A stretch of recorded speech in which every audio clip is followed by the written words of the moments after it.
Yo guys, how's it going? AK Moto here, welcome back to another video. Today, as the title suggests, I'm going to be showing you guys how to grease a linkage on a YZ125. This is something I like to do every 30 to 50 hours. That's just what works for me. Some will say that's a little bit long to wait, but I've done 50 hours easily on my new bike and it still looks perfect. Yeah, let's get right into this. Let's not waste any time. Let's get this bike up on a stand. Alright guys, so like I said, the first step here is to get the bike stable on a stand so that the rear wheel is a couple inches off the ground. Next we're going to remove the access plugs on each side of the swing arm as well as the lower chain roller right here. Now to remove this lower chain roller here, I'm going to use a 10mm socket on a ratchet as well as a combination wrench to hold the nut in the back of this piece in place. Now I have an aftermarket chain roller and hardware, so the wrench size for me will be a 13mm. It's probably going to be a 12 or a 14 for you though.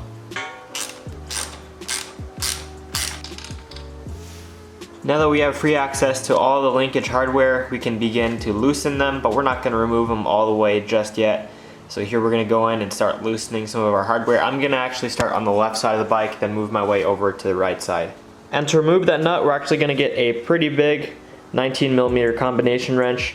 I'd highly recommend picking one of these up if you don't already have this before you do this job, as you can use a crescent wrench, and I have before, but it's just much safer on the bolt. Much less likely to round it off using a combination wrench like this.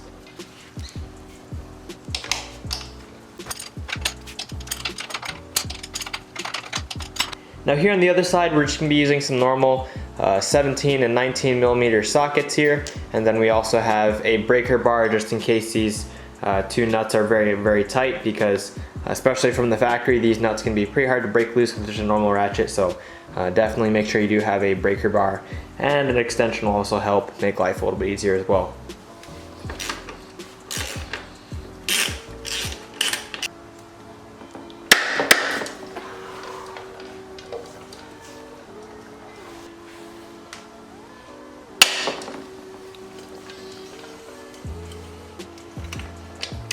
Alright guys, now that we have all of our hardware loosened up, I'm going to kick a little 2x4 under the rear tire just to make up the gap between the concrete here, the ground, and the tire. Now this 2x4 isn't actually wide enough to fully touch the tire, so if you have something that is wide enough to touch the tire without actually pushing the tire up in any way, definitely use that. It'll make your life a lot easier. But here, I just have a little 2x4. This will just make moving around the rear wheel a little bit easier when it comes time to reinstall everything and get everything lined back up. Alright, so here now we can start removing some of our hardware. Now here I'm going to remove the one in the swing arm first. Now you want to be careful with this one because there's actually a washer right behind that locking nut in there, and that can actually fall into the swing arm. Ask me how I know. This happened the very first time I did this. That can actually fall into the swing arm because there's nothing really stopping the nut from actually falling into the swing arm. There's a small gap in there, like a coin slot, at the end of this little tunnel that the washer can fall into. Don't make my mistake, don't let it fall into your swing arm, then you have to go in and make this a 4-hour job, taking the swing arm all apart and whatnot. So just be very careful, when removing this side's nut, there's a washer right behind it. You want to use like a little pick or a magnet or something just to make sure you do not lose it. Don't let it fall into there. I'm actually going to use a 90-degree pick, so let's get that out.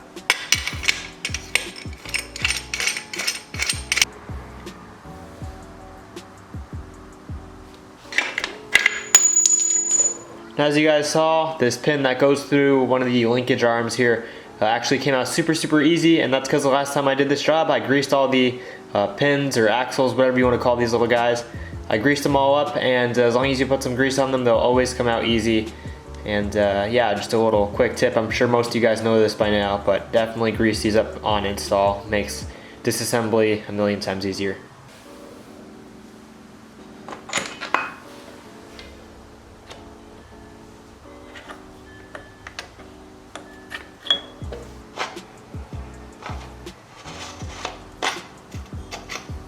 Alright guys, so we have all of our linkage parts off, and as you guys can see, they're looking a little bit musty, dusty, crusty, so we're going to need to get those greased up and cleaned up. And our hardware has also seen slightly better days, so we're going to get that cleaned up as well. So here I have a parts washer, so I'm going to be using that to clean the parts off. Now if you don't have a pressure washer, A spray bottle filled with water and Dawn dish soap will work just as good. You're just gonna need to do a little bit more scrubbing. But here I'm gonna be using some green Scotch-Brite pads to kind of clean up the metal. Maybe not these ones are a little dirty. But I'm gonna be using some Scotch-Brite pads to knock off some of the exterior dust and dirt on the metal.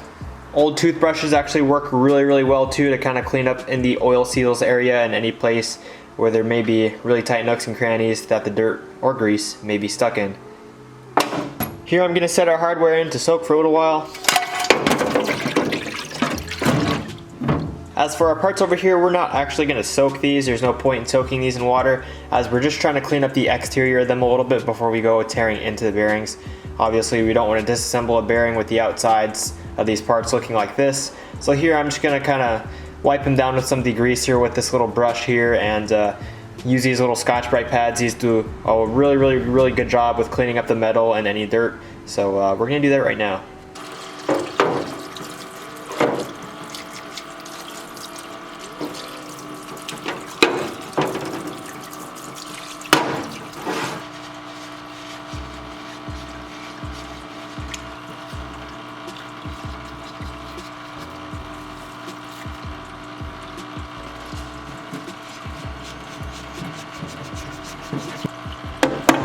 Alright guys, so our parts are all nice and clean, as you guys can see. Now you don't have to get them shiny. I did shine these parts when I did my YZ125 build, so they do look nice and shiny. But yours don't have to look nice and shiny. As long as they're clean and free of any dirt and debris and oil, you'll be good to go. So now let's tear into these bearings and get them all cleaned out. Here we're just going to use some paper towels. We're going to wipe away some of the old grease. We don't want to wipe away all of the old grease and get the bearings bone dry, because then they'll actually start falling apart, and then it just becomes a pain to have to individually put each bearing needle back in. If you do this job, you guys will see exactly what I mean.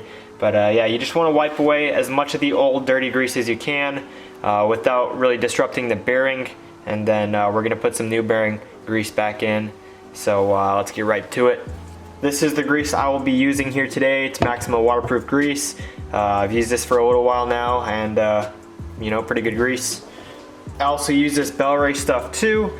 You just want to make sure you're using a waterproof grease, because of course some water can get in these bearings during washing if you're not careful. So just make sure you're using a good quality waterproof grease. These are my two favorites. I like the Bel-Ray a little bit more because this grease is a little thicker, holds itself in place a little better. But I've already been using this Maxima grease in these bearings, you know, so we're going to be using the same stuff that's already in here. But it shouldn't really matter too much. Now, one good sign right off the bat is there is still plenty of grease in these bearings, and I took a quick wipe with the towel, and this grease still has a bluish tint to it, which is what it looks like when it's clean. So it's not actually too dirty, not bad at all. But yeah, we're still gonna go in and re-grease it anyway, because we're already here. Now you don't want to take your bearing apart and find it kind of crumbling apart and rust. If you have a rusty bearing, there's no saving it. You're gonna need to replace the bearing, but here we're looking pretty good. Alright guys, so we have the bearings nice and wiped clean. Most of the old grease is wiped out. There's still a little bit in there, but that is inevitable. Here we're going to get some new grease, and we're going to pack some in. Now these bearings are pretty small little bearings. They don't hold a ton of grease, but we're going to pack in as much as we can. And of course, any excess grease is just simply going to get pushed out. So let's pack these bad boys with a little bit of grease. Now, as you guys saw in that linkage arm, the bearing pin literally just slid out like it was an axle. Now some of these will actually have caps on the ends. These two will. So here I'm just going to get a little 90-degree pick and pop them out. You can also use like a flathead screwdriver, and or just a normal straight pick.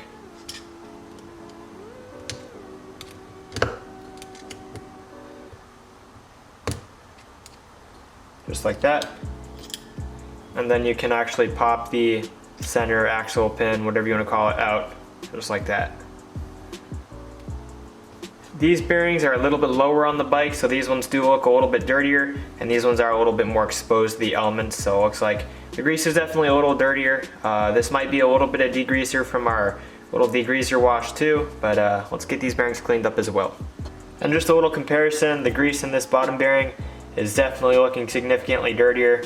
As you can see, the grease is all dark colored, and yeah, no rust and no real dirt. So just simply, you know, dirty grease. But that's still a good sign though that there is plenty of grease in the bearing.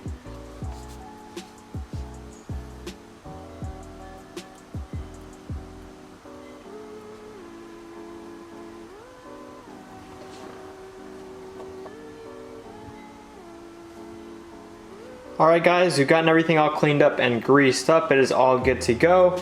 Now one thing you don't want to forget is your lower shock bearing. Obviously you can't take that off unless you take off the whole shock. So you gotta take off the seals and grease it while it's still on the bike just like this.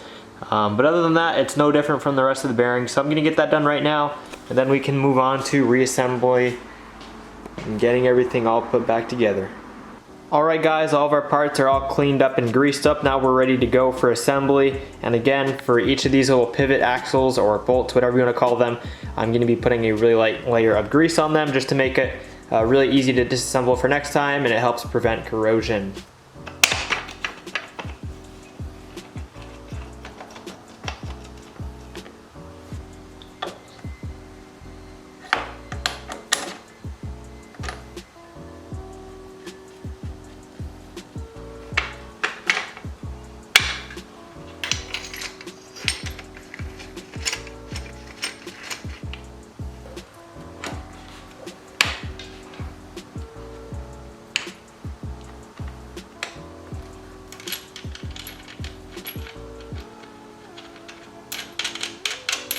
Alrighty guys, so we have all of our linkage bolts just kind of loosely in place right now.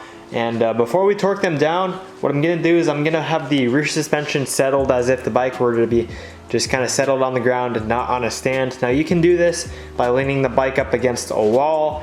You can put it on the triangle stand, but you want the bike to be as upright as possible.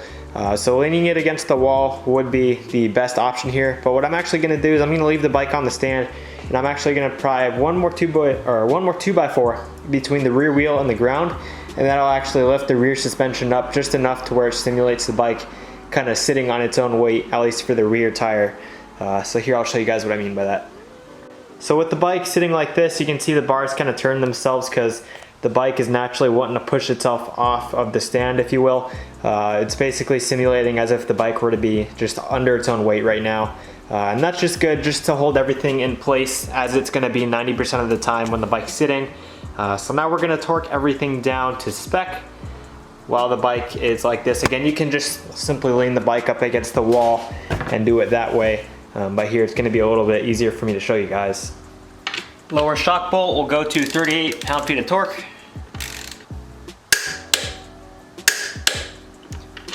The nut going through the swing arm here will go to 50 pound-feet of torque.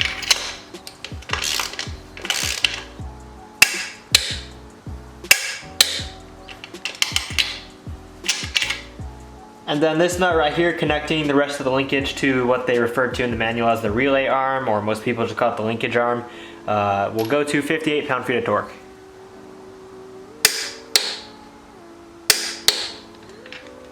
Now here for this nut on the left side connecting the linkage arm to the frame or rear chassis of the bike, this goes to 58 pound-feet of torque. Unfortunately, I don't have a torque wrench adapter or a socket that will really fit in here reasonably. So I'm just going to really snug it up with a 19 mil combination wrench. It's what I've always done and I've never had any issues.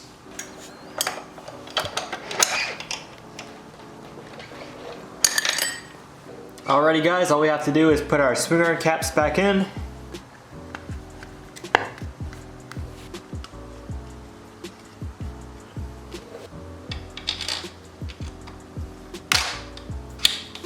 Now all we got to do is tighten down our chain roller. And just like that, we're done. Alright guys, and just like that, we have re-greased the linkage on our YZ125 dirt bike. I hope this has helped you guys. If you guys are going to be greasing the linkage up on your Yamaha YZ125, I believe I've already said this, but again, I go every 30 to 50 hours. Of course, you can adjust that. It's hard to hurt your linkage to grease it too soon. So just kind of go by what works for you. What works for me is 30 to 50 hours. And just a quick recap on some of the tools we used. We used a torque wrench. That one's a 3/8. We used a 19 mil combination wrench as well as a 13 mil. Although for you guys, it's probably going to be a 12 or a 14 mil. We used a 3/8 inch ratchet and breaker bar. We have another 3/8 extension. a 19, a 17, and a 10 millimeter socket. And we have a little 90-degree pick, which helps for removing certain seals and whatnot, or certain little retainers. Got some soapy water for cleanup, got a little rag for cleanup, and then of course some waterproof grease. And that is all you guys are gonna need. So yeah, I really hope this video helps you guys out. I tried to keep it really simple. If you guys have any questions, feel free to leave them down in the comments below. I'll try my best to answer them all. And yeah, thank you guys so much for watching. I'll see you guys in the next one. Peace.